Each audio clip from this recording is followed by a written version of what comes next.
स्वागत है दोस्तों आपका हमारे चैनल आर के वर्मा में। एक बार की बात है, बादशाह ने ख्वाजा नसरुद्दीन को अपना अंगरक्षक बना लिया। उसने हिदायत दी कि जब भी मैं यहाँ रहूं, तुम हरदम मेरे साथ रहा करो। ख्वाजा को यह काम बहुत उबाऊ लगा, लेकिन बादशाह के आदेश को टाला भी नहीं जा सकता था, खासकर उस हालत में जबकि वह कोई ऊटपटांग बात न कह रहा हो। इसलिए ख्वाजा ने मन मारकर यह काम करना स्वीकार कर लिया। एक दिन बादशाह के पास बड़े मौलवी आने वाले थे। मौलवी के आने से पहले बादशाह ने अपना लिबास बदला। रोजाना तो राज कर्मचारी उसे तैयार करते थे, लेकिन उस दिन बादशाह खुद ही तैयार होकर एक शीशे से आगे जा खड़ा हुआ। कुछ देर बाद पलटा और ख्वाजा से बोला, अभी अभी आईने में मैंने अपनी सूरत देखी तो पता चला कि मैं वाकई बहुत बदसूरत हूँ। अब मैंने फैसला कर लिया है कि आगे से मैं कभी आईने में अपना चेहरा नहीं देखूंगा। ख्वाजा ने तुरंत उत्तर दिया, जहांपना, आप अपनी सूरत एक बार देखकर ही उससे घृणा करने लगे हैं, लेकिन मुझे रोजाना हजारों बार आपकी सूरत देखनी पड़ती है। आप सोच भी नहीं सकते कि मेरा हाल क्या होता है। इससे पहले कि बादशाह ख्वाजा की बात ठीक से समझता और उस पर गुस्सा होता, खबर मिली कि मौलवी साहब महल में पधार चुके हैं। ख्वाजा मन ही मन मौलवी को नापसंद करता था। उसने कई लोगों के मुंह से यह सुना था कि मौलवी खुदा के खौफ के नाम पर लोगों को डराकर उनसे अपनी सेवाठल करवाता है, किसी से भी कोई चीज ले लेता है और उसकी कीमत नहीं चुकाता, गरीबों को अपने से दूर रखता है और अमीरों की खैरखबर लेने के लिए उनकी हवेलियों के चक्कर लगाता रहता है। फिर भी ख्वाजा को बादशाह के साथ उसकी अगवानी के लिए बाहर आना पड़ा और आदर सहित उसका स्वागत सत्कार करना पड़ा। मौलवी ने अपनी आदत के अनुसार बादशाह को ढेरों आशीर्वाद दिए और लगे हाथों ख्वाजा पर भी उपकार करने की नीयत से ख्वाजा से पूछा, मरने के बाद तुम बहिश्त में जाना चाहते हो या दोजख में? जवाब देने से पहले ख्वाजा ने उल्टा सवाल पूछ लिया, मौलवी साहब पहले आप फरमाइए, आप कहाँ जाना चाहते हैं? थोड़ी देर चुप रहने के बाद मौलवी ने जवाब दिया, मैं जिंदगी भर दूसरों की भलाई करता रहा हूँ और ईमानदारी से खुदा के बताए रास्ते पर चलता रहा हूँ, इसलिए मैं जरूर बहिश्त में जाऊंगा। यह सुनते ही ख्वाजा फौरन बोल पड़ा, तब मैं दोजख में जाना चाहता हूँ, जहां आप रहे वहां मैं हरगिज नहीं रहना चाहता। दोस्तों वीडियो को लाइक जरूर कर दे। दो मुल्ला नसरुद्दीन कहानी। मुल्ला नसरुद्दीन बगदाद के खलीफा हारून रशीद एक दिन अपने महल में उदास बैठे थे। तभी वजीर जाफर किसी काम से वहां आ पहुंचा। बादशाह को चिंतित देखकर वह चुपचाप हाथ बांधकर एक तरफ खड़ा हो गया। थोड़ी देर बाद खलीफा ने आंख उठाकर उसकी तरफ देखा और फिर नजरें नीची कर ली, लेकिन बोले कुछ नहीं। यह हाल देखकर वजीर से न रहा गया। सिर झुकाकर वह अदब से बोला, हुजूर, आज यह कैसी उदासी आप पर छाई है? काहे का सोच है जो इतने फिक्रमंद हैं? खलीफा बोले, कोई खास बात नहीं है, कभी कभी मेरी हालत ऐसी हो जाती है। अब तुम कोई तरकीब सुझाओ कि तबीयत हमारी कुछ बदले और दिल से यह बोझ उठे।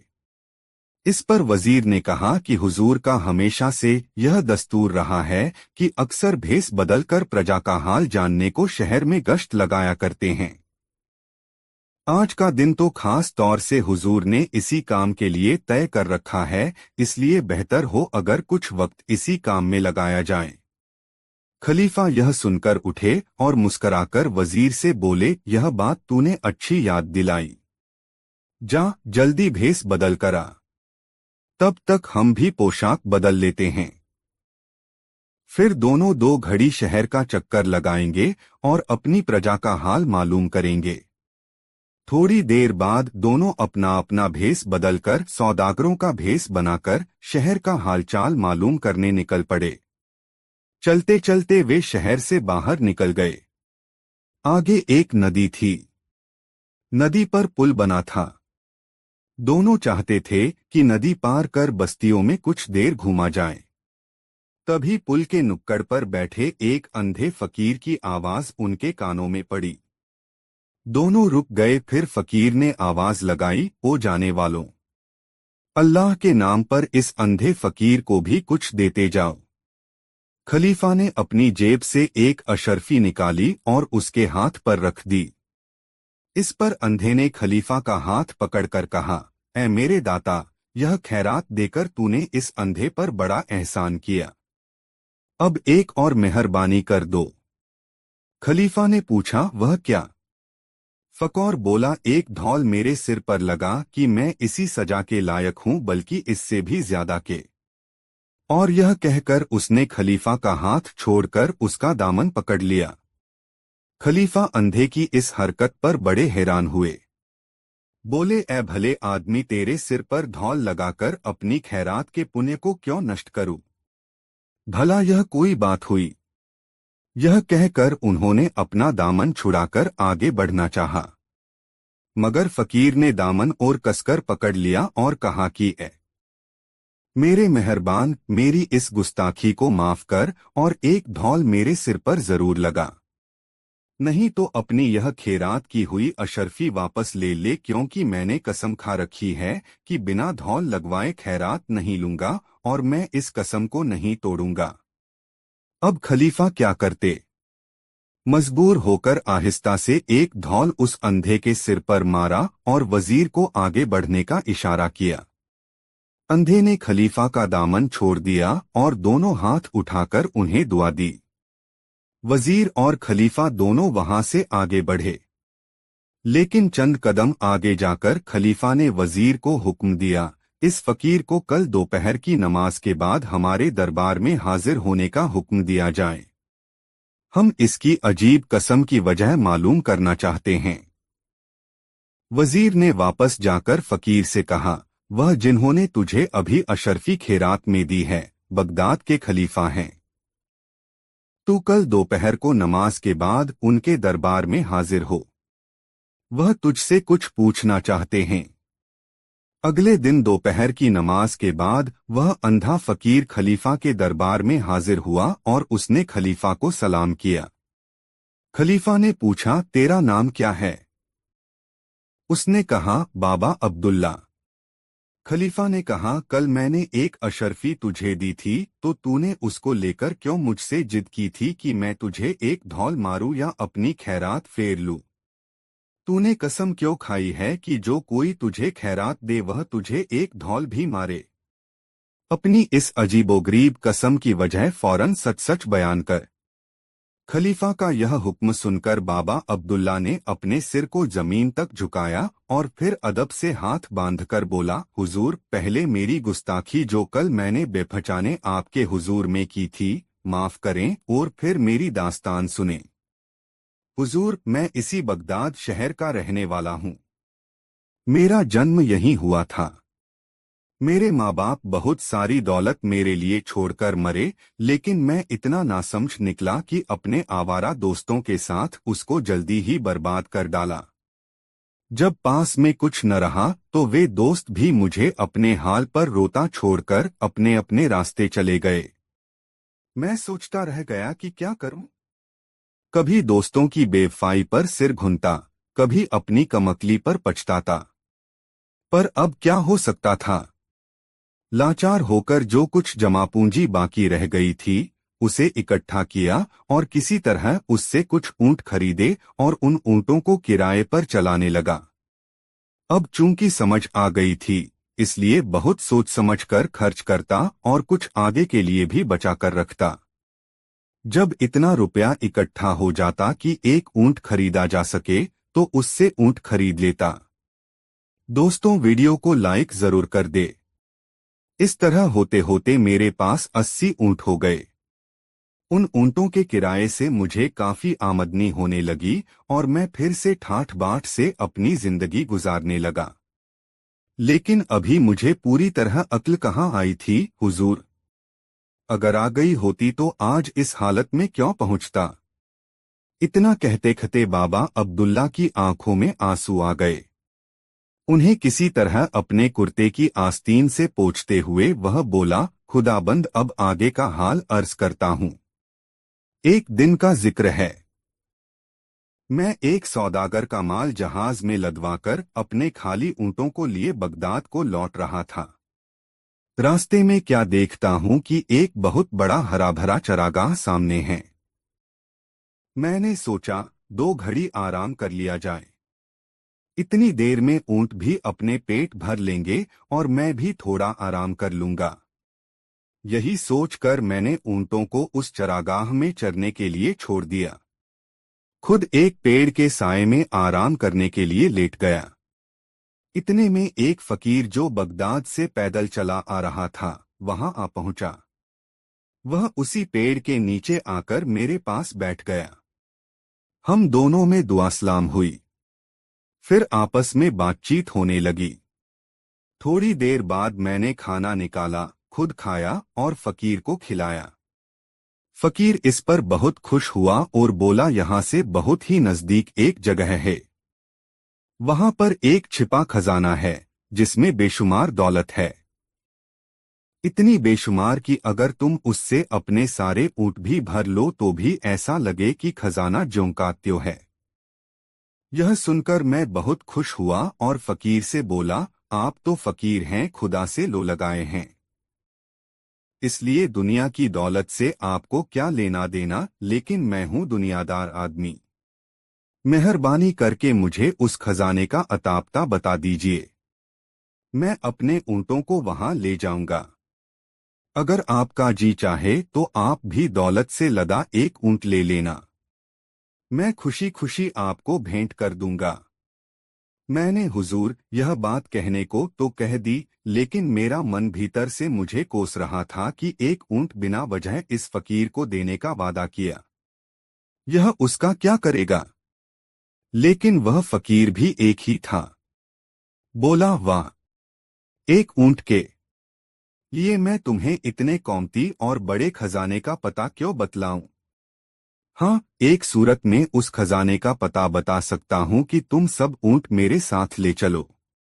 उस खजाने से उन्हें भर लाएंगे। फिर उन 80 ऊंटों में से आधे तुम्हारे आधे हमारे। अगर मेरी यह शर्त तुम्हें मंजूर नहीं तो तुम अपनी राह लगो और मैं अपना रास्ता पकड़ता हूं।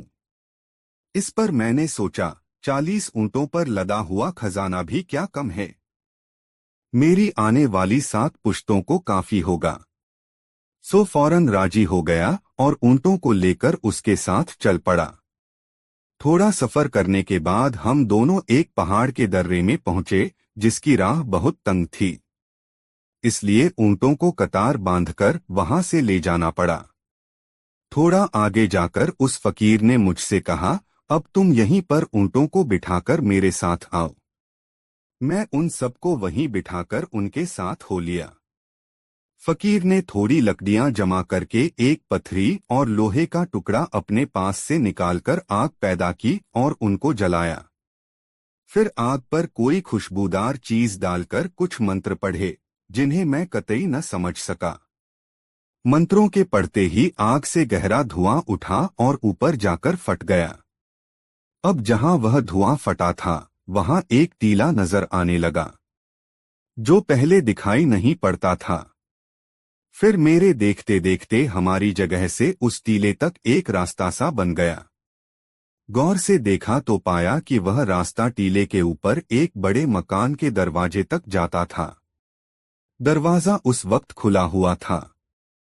हम दोनों ऊंटों समेत उस मकान में पहुंचे। भीतर जाकर देखा कि बेशुमार दौलत, अशरफियां, हीरे जवाहरात और सोने चांदी के रूप में वहां बड़े बड़े ढेरों में सजाकर रखी हुई हैं। बस फिर क्या था, हम दोनों ने उस धन को ऊंटों पर लादना शुरू किया और बहुत देर की मेहनत के बाद हम सब ऊंटों को हीरों और अशरफियों से भरकर बाहर लाए। खजाने का दरवाजा बंद किया और चलने का इरादा करने लगे। लेकिन तभी वह फकौर उस खजाने का दरवाजा खोलकर एक बार फिर उसके भीतर गया और वहां से एक संदूक में से एक लकड़ी की डिबिया निकाल कर लाया और मुझे दिखाकर उसने वह डिबिया अपनी जेब में रख ली। फिर हम उन ऊंटों को आधे आधे बांटकर उस पहाड़ी दर्र से बाहर निकले। थोड़ी दूर आगे जाकर एक दूसरे से जुदा हुए। फकीर अपनी राह पर आगे बढ़ा और मैं बगदाद के लिए रवाना हुआ। चलते वक्त मैंने उस फकीर का बहुत बहुत शुक्रिया अदा किया कि उसकी मेहरबानी से मुझे इतनी दौलत मिली, लेकिन अभी मैं चंद कदम ही आगे बढ़ा होऊंगा कि मुझ पर शैतान सवार हो गया। मेरे दिल में लालच ने सिर उठाया और कहा कि यह फकीर जिसके आगे पीछे दुनिया में कोई नहीं, इतनी दौलत का क्या करेगा। उल्टे इतनी दौलत और इतने ऊने की सार संभाल में इसका सारा वक्त लगने लगेगा। फिर यह खुदा को किस वक्त याद किया करेगा। यह सोचकर मैं वापस मुड़ा और उस फकीर को आवाज लगाई। फकीर मेरी आवाज सुनकर रुक गया। नजदीक पहुंचकर मैंने उससे कहा, बाबा आप तो फकीर हैं, आप इतने धन दौलत का क्या करेंगे। फिर आपको इतने ऊंटों की देखभाल करने में भी तकलीफ होगी। इससे बेहतर है कि मुझे 10 ऊंट और दे दो। इस पर वह फकीर बोला कि भैया सच कहता है कि इतने ऊंटों को रखना मेरे बस का नहीं। तू जितने इनमें से लेना चाहे ले ले। लेकिन मेरे मुंह से तो 10 की बात निकली थी, सो मैं 10 ही लेकर वापस हो लिया। लेकिन तभी ख्याल आया कि जब इस फकीर ने 10 ऊंट बिना किसी मलाल के दे दिए तो 10 उससे और मांग लेने चाहिए। यह सोचकर मैं फिर उस फकीर के पास गया और कहा, बाबा आप 30 ऊंटों का भी क्या करेंगे, 10 मुझे और दे दो। इस पर फकीर बोला, अच्छा भाई तेरी मर्जी है तो इनमें से 10 और ले लो, मेरे लिए 20 ऊंट बहुत हैं। मैं इस फकीर के हिस्से में से 10 ऊंट और लेकर चला। लेकिन मेरे ऊपर तो लालच का भूत सवार था। थोड़ी दूर आगे बढ़कर फिर मेरे दिल में ख्याल आया कि 20 ऊंटों का भी वह फकीर क्या करेगा, 10 और मांग लेने चाहिए। मैं फिर उसके पास पहुंचा और 10 ऊंट उससे और ले लिए, लेकिन फिर भी मेरा लोभ नहीं मिटा। मैं फिर वापस लौट आया और दमदिलासा देकर उसके पास से बाकी के सभी 10 ऊंट भी ले लिए। फकीर ने भी सबके सब ऊंट मुझे हंसी खुशी दे दिए और खाली हाथ वह अपनी राह चलने लगा। लेकिन मेरे सिर पर तो शामत सवार थी। शैतान ने मेरी मति हर ली थी। लोभ ने मेरे दिल में घर कर लिया था। सो हुजूर मैं किस्मत का मारा इतनी दौलत पर भी संतोष न कर सका। इतना कहते कहते बाबा अब्दुल्ला का गला भर आया और डबड़बाई अंधी आंखों को पगड़ी के छोर से पहुंचकर वह फकीर आगे बोला, हुजूर पता नहीं उस दिन मेरे सिर पर कौन सी बला सवार थी। थोड़ी दूर जाकर मेरे दिल में अचानक ख्याल आया कि वह डिबिया जो फकीर ने मुझे दिखाकर अपनी जेब में रख ली थी, वह तो फकीर के पास ही रह गई। पता नहीं उसके भीतर के मरहम में क्या खूबी है, उसे भी उस फकीर से मांग लेना चाहिए। वह उसका क्या करेगा। आखिर मैंने वापस जाकर उस फकीर से कहा, तुम उस डिबिया को जिसमें मरहम है अपने पास रखकर क्या करोगे, उसे भी मुझे दे दो। फकीर ने उसे देने से इनकार कर दिया। इस पर उसे पाने की इच्छा मेरे मन में और बलवती हुई। मैंने मन ही मन सोचा कि अगर यह फकीर उस डिबिया को राजी खुशी नहीं देता तो उसे जबरदस्ती छीन लूंगा। शायद फकीर ने मेरे मन की बात भांप ली। उसने उस डिबिया को अपनी जेब से निकाला और मुझे देकर कहा, अगर तेरी खुशी इसी को लेने में है तो यह भी हाजिर है, मगर ध्यान से सुन, तुझे इस मरहम की तासीर बताए देता हूँ। यह सुनकर मैं बहुत खुश हुआ। झट डिबिया उसके हाथ से लपककर अपनी जेब के हवाले करके बोला, हाँ बाबा, मेरे ऊपर आपने जब इतनी मेहरबानी की है तब यह आखिरी मेहरबानी और कर दो। मैं सारी उम्र आपका एहसानमंद रहूंगा। बताओ मरहम की तासीर क्या है। इस पर फकीर ने उस मरहम की यह तासीर बताई कि अगर इसको बाईं आंख बंद करके पलक के ऊपर लगाओ तो दुनिया में जितने खजाने जहां जहां छिपे पड़े हैं सब नजर आने लगेंगे, और अगर इसी मरहम को दाईं आंख पर लगाओ तो तुम दोनों आंखों से अंधे हो जाओगे। उस फकीर की यह बात सुनकर मैंने वह डिबिया उसे देकर कहा, जरा इसे मेरी बाईं आंख पर लगाकर दिखाओ ताकि आपकी बात को सच्चाई का पता चले। बस मैंने अपनी बाईं आंख बंद कर ली। फकीर ने वह मरहम उसकी पलक पर लगा दिया और लो कमाल हो गया। सारी दुनिया के खजाने नजर आने लगे। तब मैंने इस लाभ में कि दाईं आंख पर मरहम लगाने से ज्यादा नजर आएंगे, अपनी दाईं आंख बंद करके फकीर से कहा कि अब जरा इस आंख पर भी लगा दो। इस पर फकीर बोला, तुम इस आंख पर मरहम मत लगवाओ, नाहक में अंधे हो जाओगे और बाद में पछताओगे। मगर मेरे सिर पर तो लोभ का भूत सवार था। मैं न माना। वह फकीर ज्यों ज्यों मुझे समझाता मेरी हठ उतनी ही और बढ़ती जाती। मैंने कहा, बाबा क्यों बहकाते हो? यह कैसे हो सकता है कि एक ही मरहम की दो तासीर हो? फकीर ने मुझे बहुत समझाया, लेकिन मेरे तो सिर पर शामत सवार थी। मैं किसी तरह भी न माना।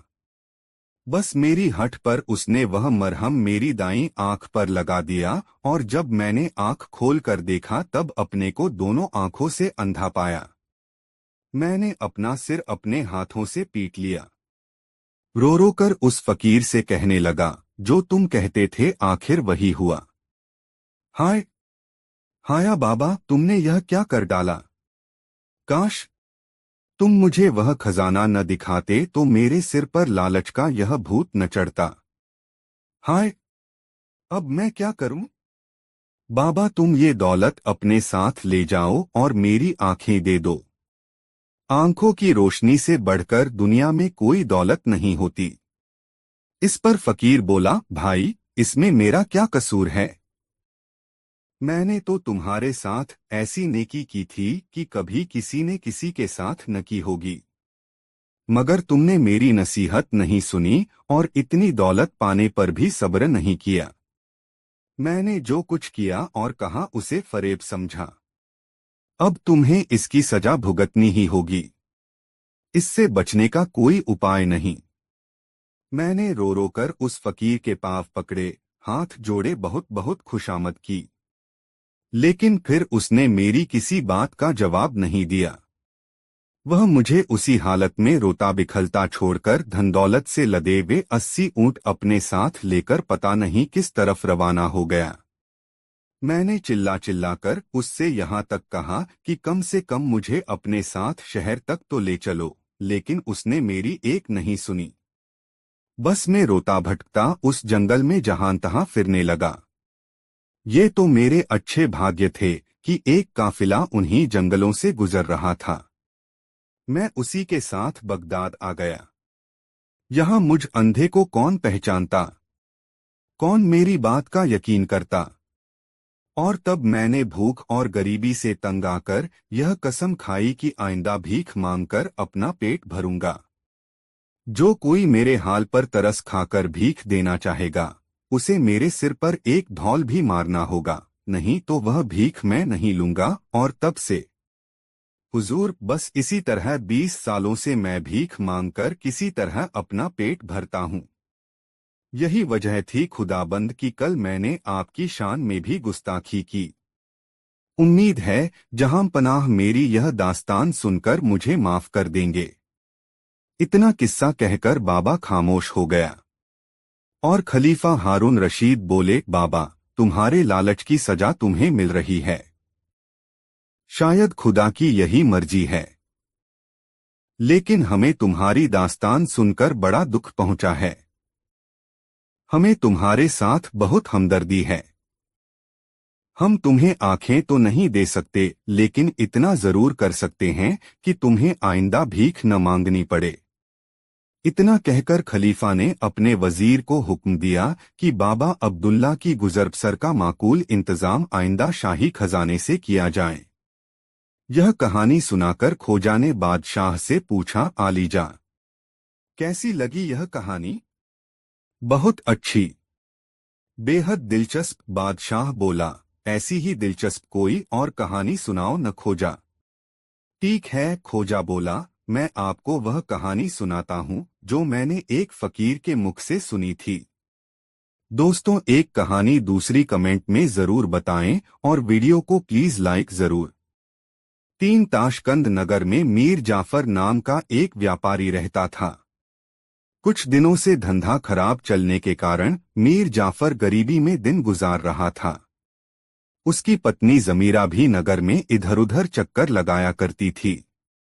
मांगने पर उसे जो मिल जाता उससे अपना काम चलाती थी। धन खर्च किए बिना गुजारा हो जाए, इसी में दोनों भलाई समझते थे। एक दिन मीर जाफर एक मरियल सी भेड़ काफी सस्ते में खरीद लाया। मीर जाफर तो घर से चला जाता, पर जमीरा को भेड़ के कारण बड़ी परेशानी होती। भेड़ दिन भर चिल्लाती रहती। उसने अपने आसपास की सारी हरियाली को चर लिया और घर में काफी गंदगी फैला दी। मीर जाफर जब घर लौटा तो जमीरा आंखों में आंसू भर बोली, यह भेड़ तुम मेरी जान लेने के लिए खरीद कर लाए हो, या तो तुम इसे बेच दो वरना मैं अपने मायके चली जाती हूँ। यहाँ अपने खाने का पता नहीं, इसको क्या खिलाऊं? जमीरा, तुम फिक्र मत करो, मैं अभी इसका इंतजाम करता हूँ। उस दिन मीर जाफर का मन बहुत उदास था। वह अपनी अम्मी की कब्र के पास कब्रिस्तान में चला गया। वहां खूब घास उगी थी, चारों तरफ हरियाली ही हरियाली थी। मीर जाफर कुछ देर वहीं बैठा रहा। उसकी भेड़ के लिए इस कब्रिस्तान से अच्छी कोई जगह नहीं थी। वह भेड़ को लेकर कब्रिस्तान के संरक्षक हैदर के पास जाकर बोला, मैं तो अब बूढ़ा हो चला हूँ, मेरी कोई संतान भी नहीं है। जब मौत आएगी तो तुम ही मुझे दफनाने का काम करोगे हैदर, इसलिए तुम्हें अपनी यह भेड़ अभी से सौंप देता हूँ। हैदर ने खुशी खुशी भेड़ ले ली। 2 महीने बाद मीर जाफर एक बार फिर कब्रिस्तान में अपनी अम्मी की कब्र पर आया।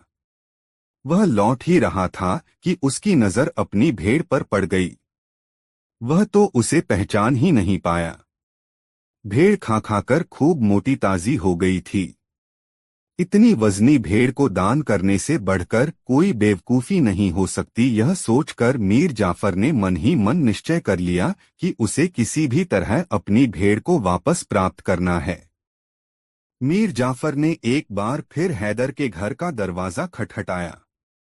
दरवाजा खुलते ही उसने हैदर से कहा, भाईजान, मैं शहर छोड़कर जा रहा हूँ, तुम भी मेरे साथ चलने को जल्दी से तैयार हो जाओ। कहाँ के लिए तैयार हो जाऊं? हैदर ने हैरानी से पूछा, कहाँ क्या?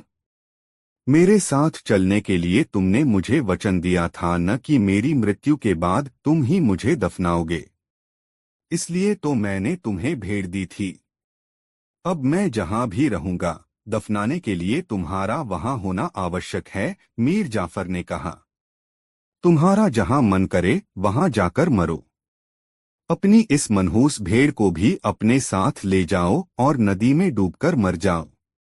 मैं अपना घर छोड़कर कहीं भी नहीं जाऊंगा, समझे अक्ल के दुश्मन।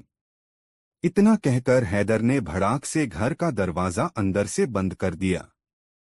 मीर जाफर भेड़ को लेकर खुशी खुशी घर लौटा। अपनी अक्ल के बूते पर उसने भेड़ वापस पा ली थी। कहानी समाप्त हुई थी कि तभी वे दोनों गांव की सरहद में पहुंच गए। मुखिया को जब बादशाह का उसके गांव पहुंचने का समाचार मिला तो वह उनके स्वागत के लिए दौड़ता हुआ वहां पहुंचा। वह बादशाह और खोजा को अपनी हवेली पर ले गया, जहां उसने सबसे पहले उनके भोजन का इंतजाम कराया। मक्के की रोटियां सरसों के साग के साथ खाकर दोनों जब तृप्त हो गए तब मुखिया को बादशाह ने बताया कि कैसे जंगल से 5 कोस पैदल चलकर वे उसके गांव में पहुंचे। हम अभी अपने शहर लौट जाना चाहते हैं। मुखिया, क्या तुम हमारे लिए 2 घोड़ों का इंतजाम कर सकते हो? बादशाह ने कहा, जरूर हो जाएगा मालिक। अपने देश के बादशाह की सेवा करके मुझे बहुत प्रसन्नता होगी। थोड़ी सी देर में मुखिया अपने अस्तबल से 2 शानदार घोड़े ले आया। दोनों घोड़ों पर सवार हो गए और अपने शहर की ओर चल पड़े। शहर में पहुंचकर बादशाह ने सेनापति को बुलाया और उसे आदेश दिया कि वह अपनी सेना की एक टुकड़ी तुरंत छापा मारने के लिए जंगल की ओर रवाना कर दे। बादशाह के आदेश का तुरंत पालन हुआ। सेना की एक टुकड़ी का नेतृत्व स्वयं सेनापति ने किया। फौज की उस टुकड़ी ने जंगल में पहुंचकर उन लुटेरे आदिवासियों की खोज में छापामारी शुरू कर दी।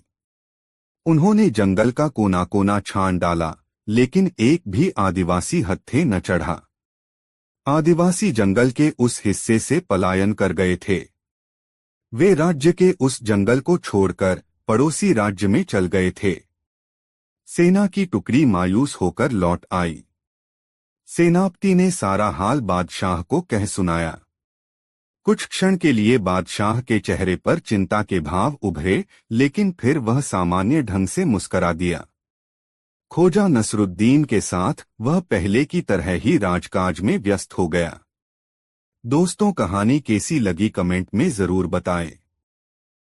एक दिन बादशाह ने खोजा से पूछा, खोजा, चलते वक्त तुम जमीन की तरफ देखते हुए क्यों चलते हो? सामने या दाएं बाएं क्यों नहीं देखते? क्या यह तुम्हारी खानदानी रीति है? खोजा ने तत्काल उत्तर दिया, नहीं जहांपना, ऐसी तो कोई बात नहीं है। दरअसल मैं जमीन की तरफ देखता हुआ इसलिए चलता हूं कि इसी जमीन में मेरे अब्बाजान कहीं गुम हो गए हैं। मैं उन्हीं को तलाशता हुआ आगे बढ़ता हूं। बादशाह को ठिठोली सूझी। उसने मुस्कराते हुए कहा, खोजा, यदि मैं तुम्हारे अब्बाजान को खोज निकालूं तो तुम मुझे क्या दोगे? हुजूर, आधा आधा, हाजिर जवाब खोजा ने उत्तर दिया। यह सुनकर बादशाह की हंसी फूट पड़ी। वह खोजा की हाजिर जवाबी का लोहा मान गया। दोस्तों, वीडियो कैसा लगा कमेंट में जरूर बताएं। एक दिन उदासी भरे लहजे में बादशाह खोजा से बोला, खोजा, बहुत दिनों से मेरी इच्छा है कि आकाश में उड़कर पूरी दुनिया की सैर करूं। मैं दुनिया के पहाड़ों, नदियों, शहरों, गांवों, जंगलों और मैदानों को देखकर अपना ज्ञान बढ़ाना चाहता हूं। मेरी यह इच्छा पूरी करने के लिए क्या तुम कोई बढ़िया तरकीब बता सकते हो? खोजा ने धीर गंभीर आवाज में कहा, जरूर बता सकता हूं जहांपना। यह सुनते ही बादशाह की उदासी उड़न छू हो गई। वह उतावला होता हुआ बोला, तुम सचमुच बड़े अक्लमंद हो। बताओ, वह तरकीब कौन सी है? आकाश में पहुंचना कोई मुश्किल काम नहीं है जहांपना, बशर्ते आप में धीरज हो। आप अपने खजूरी रंग के घोड़े को मुझे दीजिए। मैं उस पर सवार होकर दूर के एक पहाड़ से एक खास बूटी ले आऊंगा, जिसे खाकर घोड़े की पीठ पर पंख निकल आएंगे। तब आप उसकी पीठ पर बैठकर अपनी इच्छा पूरी कर लेना। अलबत्ता मुझे वहां तक जाने आने में कोई 1 साल लग जाएगा। क्या आप इतना इंतजार कर सकते हैं? बादशाह खुशी से फूला न समाया। उसने अपने अंगरक्षक को आदेश दिया कि वह उसका घोड़ा फौरन खोजा के हवाले कर दे और उसे बहुत सारा धन भी सरकारी खजाने से दिलवा दे। खोजा घोड़े पर सवार हो गया। चाबुक लगते ही घोड़ा हवा से बातें करने लगा। घोड़े पर सवार होकर खोजा दूसरे मुल्क में पहुंचा और एक व्यापारी को राजा का घोड़ा बेचकर अपने गधे पर सवार होकर अपने घर लौट आया।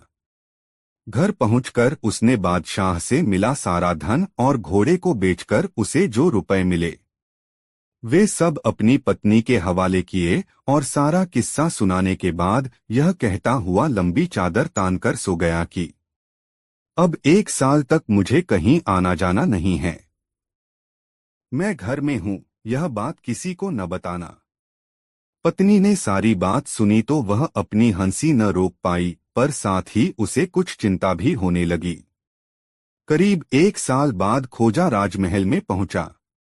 उसे देखते ही बादशाह ने मुस्कराकर पूछा, खोजा, 3 दिन बाद 1 साल पूरा होने वाला है। क्या मेरे घोड़े की पीठ पर पंख निकल आए हैं? हाँ, जहां पनाह खोजा ने मूंछों पर हाथ फेरते हुए जवाब दिया। खुशी से उछलते हुए बादशाह बोला, तुमने सचमुच कमाल कर दिया खोजा। पर तुम घोड़े को साथ क्यों नहीं लाए? खोजा ने दुखी होने का स्वांग रचाते हुए बताया, मैं उसे साथ ला रहा था जहां पना, मगर वह रास्ते में पंख फड़फड़ाता हुआ उड़ गया। यह सुनते ही बादशाह को भारी सदमा पहुंचा और वह बेहोश होकर जमीन पर गिर पड़ा। दोस्तों, वीडियो को लाइक जरूर कर दे। 6 खोजा गांव-गांव में घूमकर लोगों की बीमारियों का इलाज था। हुनरमंद तो वह था ही, उसकी बताई दवाइयां इतनी सस्ती होती थी कि गरीब से गरीब आदमी भी उन्हें खरीद सकता था। यही नहीं, खोजा अक्सर दवाई का नाम या कोई ऐसी जड़ी बूटी खाने की सलाह देता था जो आसानी से कहीं भी किसी भी मुल्क में मिल सकती थी।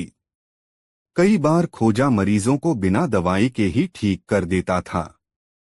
दरअसल वह मरीज को देखते ही जान जाता था कि वह किस बीमारी का शिकार है, या ज्यादा मेहनत करने की वजह से या कम भोजन मिलने की वजह से उसका शरीर रोगियों जैसा हो गया है। ऐसे मरीजों को दवाई न देकर आराम करने या पूरी खुराक खाने की सलाह देता था, और जाहिर है कि मरीज बिना कोई दवाई खाए तंदुरुस्त हो जाते थे। खोजा की हकीमी से सस्ती सामग्री से बनी दवाइयों को महंगे दामों पर बेचने वाले कुछ रईस लोग बेहद नाराज थे। खोजा जब भी किसी गांव का चक्कर लगा जाता था, वहां उनकी दवाइयों की बिक्री न के बराबर रह जाती थी। वे सब लोग खोजा को ठिकाने लगाने की फिराक में रहा करते थे। उनकी दिली इच्छा थी कि खोजा की दवाई खाने से कोई बीमार अल्लाह को प्यारा हो जाए, ताकि वे इस बात का ढिंढोरा पीटकर खोजा को बदनाम कर सकें। यह उनका दुर्भाग्य ही था कि ऐसी नौबत कभी नहीं आई थी। खोजा की बताई दवाई खाकर भले चंगे तो बहुत होते देखे गए, लेकिन ऐसा कभी देखने में तो दूर सुनने में भी नहीं आया कि खोजा की दवाई खाने के बाद कोई अल्लाह को प्यारा हुआ हो। अलबत्ता लोग ज्यादा दिन तक अस्वस्थ भी नहीं रहते थे। आखिर एक रईस ने खुद खोजा को बदनाम करने की योजना बनाई। वह बीमार बनकर खोजा के पास पहुंचा और बोला, खोजा, कल रात में जब मैं सो रहा था तो अचानक एक चूहा मुंह के रास्ते मेरे पेट में चला गया। इसका क्या इलाज है? खोजा ताड़ गया कि यह रईस बीमारी का इलाज जानने के लिए नहीं, उसे हैरान करने आया है। फिर भी खोजा ने उसे इलाज बताने से पहले डपट लगाई, तुम भी कैसे बेवकूफ हो सेठ जी। खैर, आपसे जो मूर्खता हो गई सो हो गई। वैसे इसका इलाज बड़ा आसान है। आप अंदर चलकर बिस्तर पर लेट जाओ। जितना संभव हो मुंह खोलकर लेटना। मैं अभी एक बिल्ली मंगवाता हूँ। वह जरूर तुम्हारे पेट के चूहे को खा जाएगी। मेरी समझ से तो आपकी बीमारी का दूसरा कोई इलाज नहीं है। यह सुनना था कि सेठ एकदम बिस्तर से उठकर खड़ा हो गया और सरपट अपने घर की ओर भाग खड़ा हुआ। एक दिन बादशाह और खोजा एक साथ नहाने गए। रास्ते में एक जगह बिकने के लिए लाइन लगाकर बैठे गुलामों को देखकर बादशाह ने खोजा से पूछा, अगर मुझे बाजार में एक गुलाम के तौर पर बेचा जाए तो क्या कीमत मिलेगी? खोजा ने बोला, ज्यादा से ज्यादा 10 रुपए। यह सुनकर बादशाह गुस्से से आग बबूला हो गया। बौखला कर बोला, तुम निहायत बेवकूफ आदमी हो। जान पड़ता है तुम्हारी अक्ल घास चरने गई हुई है। यह ठीक है कि इस समय मैंने हीरे जवाहरात नहीं पहने हुए हैं, लेकिन मैंने जो रेशमी गाउन पहना हुआ है उस अकेले की कीमत ही 10 रुपयों से कहीं ज्यादा होगी। खोजा ने कहा, आपने सही अंदाजा लगाया जहांपना। यकीनन इस गाउन की कीमत 10 रुपए से कहीं ज्यादा हो सकती है, लेकिन वह क्या है कि बाजार का चलन ही कुछ ऐसा है कि जो भी पुरानी चीज बिकने आती है उसकी पूरी कीमत कोई नहीं देता, आधी पौनी ही देता है। मैंने दरअसल इस गाउन की ही तो कीमत लगाई थी। और मेरी? बादशाह ने पूछ, आपकी भला कोई क्या कीमत लगाएगा? इस मुल्क में कोई इतना अक्लमंद नहीं जो यह जान सके कि आपका क्या इस्तेमाल हो सकता है। खोजा के कथन का बादशाह ने यह अर्थ लिया कि वह तो बेशकीमती है, इसलिए कोई उसे नहीं खरीदेगा। इसी खुशफहमी में फूलकर कुंपा हुए बादशाह ने बात बदलते हुए कहा, खोजा, तुम्हें अगर कभी धन और न्याय में से किसी एक चीज को चुनता पड़े तो तुम किसे चुनोगे? खोजा ने उत्तर दिया, धन को चुनूंगा। बादशाह ने हैरान होते हुए अगला सवाल किया, आखिर क्यों? तुम्हारी जगह अगर मैं होता तो जरूर न्याय को चुनता, धन को नहीं। धन तो आसानी से हासिल हो जाता है, पर न्याय मुश्किल से मिलता है कि नहीं? खोजा ने सफाई दी, जहांपना। आदमी दो किस्म की चीजों को पाने की तमन्ना पालता है। पहली तो वह चीज जिसका उसके पास अभाव हो और दूसरी वह चीज जिसके मिलने की उसे थोड़ी बहुत उम्मीद हो। जो चीज जिस मुल्क में मिल ही न सके, उस पाने की तमन्ना पालने का लोभ क्या? दोस्तों, वीडियो कैसा लगा कमेंट में जरूर बताएं। 8 यह तब की बात है जब मुल्क का बादशाह और वजीरे आजम खोजा के बारे में कुछ भी नहीं जानते थे। यानी उन्हें पता नहीं था कि खोजा किस मिजाज का आदमी है। वह शरीफों के साथ शरीफों की तरह और टेढ़े के साथ टेढ़े से पेश आता है, फिर चाहे वह कोई पड़ोसी हो या मुल्क का बादशाह। खोजा किसी की ऐसी वैसी बात और व्यवहार को सहन नहीं करता, जैसे के साथ तैसा व्यवहार करता है। एक बार बादशाह और वजीरे आजम शिकार खेलने गए। उनके साथ कुछ कारिंदे किसी और दिशा में चले गए और स्वयं वे किसी और दिशा में। काफी खोजने पर उन्हें कोई परिंदा दिखाई नहीं पड़ा। उस पर बुरा यह हुआ कि जिस जानवर का वे पीछा कर रहे थे वह भी न जाने कहाँ जा छिपा। थक-हार कर बादशाह और उसके वजीरे आजम ने राजमहल की ओर लौटने का फैसला किया। अभी आधा रास्ता भी पार नहीं हुआ था कि गर्मी के मारे उन्हें बेहद प्यास लगाई। दोनों चलते चलते एक घर के करीब पहुंचे। यह घर खोजा का था। दोनों जने घर के दरवाजे पर रुक गए। वजीरे आजम ने जोर से पुकारा, अरे कोई घर में है क्या? जल्दी से दही की लस्सी ले आओ। उसमें कुछ बर्फ भी डाल देना। हमें बेहद प्यास लगी है। हम इस देश के बादशाह और वजीरे आजम हैं। वजीरे आजम की आवाज सुनने के कुछ देर बाद खोजा आहिस्ता आहिस्ता घर से बाहर निकला।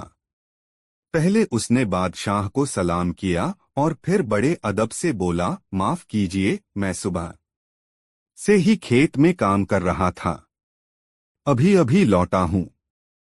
प्यास बहुत लगने लगी थी, इसलिए सारी दही की लस्सी बनाकर पी गया। अब तो घर में थोड़ी सी भी दही नहीं है। निराश होकर बादशाह और उसके वजीरे आजम को अपनी राह लेनी पड़ी।